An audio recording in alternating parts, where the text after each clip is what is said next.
Voor het eerst is een Nederlander omgekomen in de strijd tegen Islamitische Staat. Zijn familie heeft dat zojuist bevestigd. Het is een Nederlandse Koerd die... Nederlands-Koerdische generaal-majoor Yusuf Koçar gaf leiding aan honderden manschappen in het leger van de Peshmerga. Hij streed tegen IS. Tot 4 november. Die dag verovert hij samen met zijn manschappen het Iraakse plaatsje Zoumar. IS wordt door de Koerden van een strategisch belangrijke dam verdreven. Ondanks die overwinning sneuvelt Koçar later die dag door een explosief.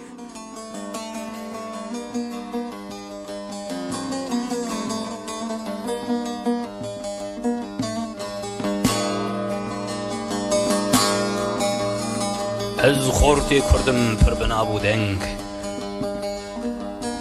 و من هلگرتی بمب و تفنگ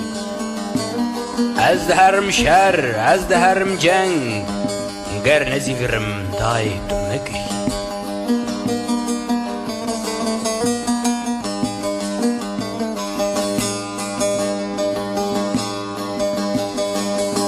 از خورتی کردم پر بنابودنگ و من هلگرتی بمب و تفنگ از خورتی کردم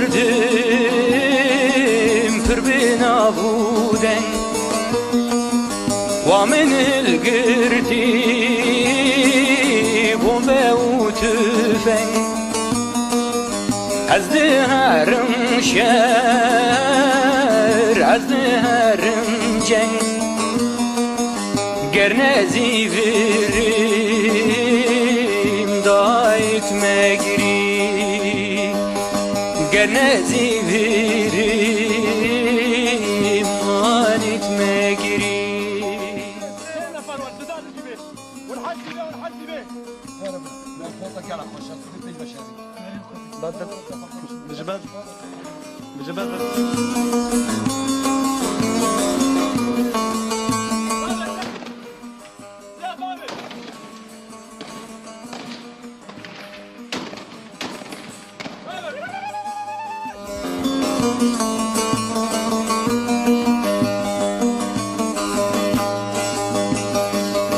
لبر حياكي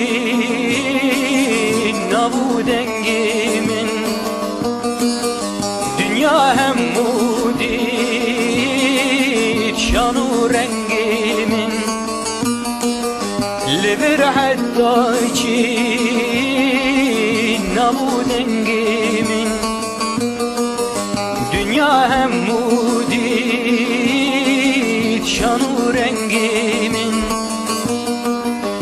تماشاكل شرو جنگي من گرز بم کشتین دایت مگری گرز بم کشتین دایت مگری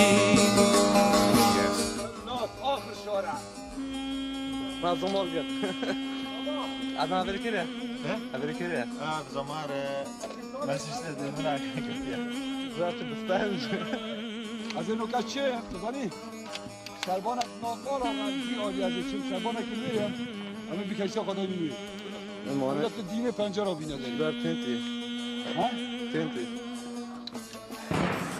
غلط وارد ده نه چون طاره ها آره ها هر کی جه کن بس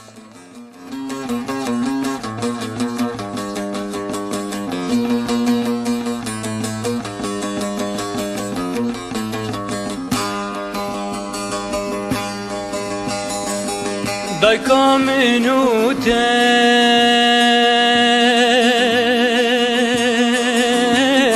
تب کردستانه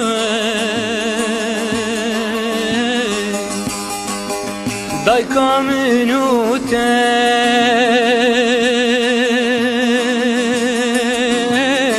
تب کردستانه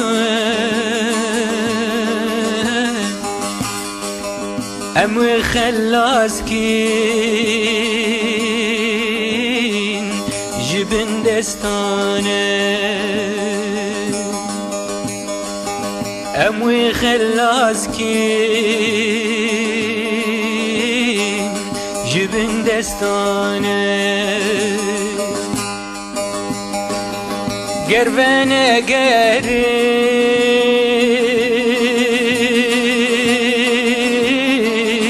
او مشانه و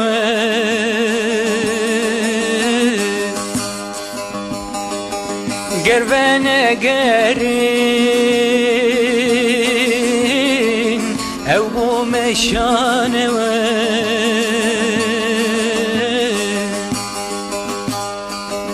گر شهید بیم دایت مگریم گر شهید بیم آنت مگریم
تاز خودی کریم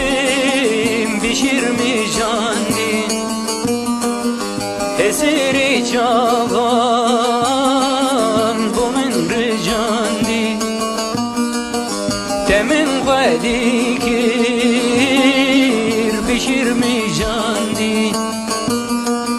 اسری چاقان كنت ذا تلفوني ديرت كابن وقت زانم چون بيبت فابي تلفوني فابي شركي بأخلاقانات كمان مجمدة عندك دي كتير ده وقت مجمدة وكي مجمدة دي بحاجات صوتي ستكون من حلال بكي أنت مجري